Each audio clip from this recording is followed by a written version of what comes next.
127-10 is the belted white-legged sow on screen right now. She sells as lot 20.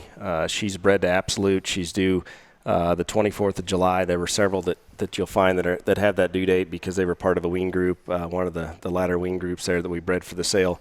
Young sow. I mean, Boots just made the comment that she looks more youthful than some of them, and the fact is she probably is youthful relative to some, both in appearance and her age. This one's certainly far from done. And there's a lot of good stuff here to talk about her pedigree. I'll start with her mother. Her mother's is Decisive's mother. She's a Vendetta, Swagger No Fair. That Swagger No Fair sow goes back to a bred sow we bought from Leto's back in the day. That's the same sow family that would have produced the mother that CNC made the Grand Bear at Kansas City a few years ago. So there's a lot of good old stuff on the bottom side. Obviously, Decisive staked his place in the industry there, and his mother's on the bottom side of this pedigree. And then you arrive at her sire and Goosebumps and all the things that he means to our program.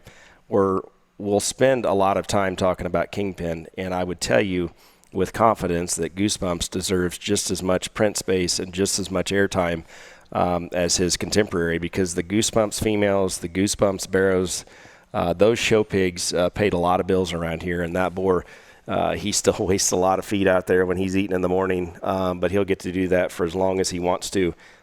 Those around here know that was my favorite baby pig that's ever been born here. And to this day, you can still see the same kind of quality that he stamps in those females.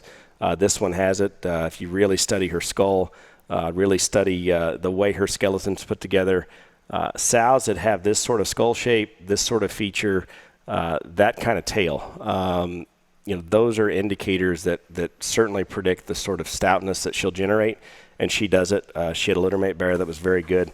I know Boots wants to tell you about that one. Yeah, this sow, 127-10 has always kind of stuck in my mind as being the littermate to Hallie Landry's bear that would have won a class at Kansas City and Louisville. And, that was a bear that we were very high on, one that we thought might have gotten a little closer than he did there.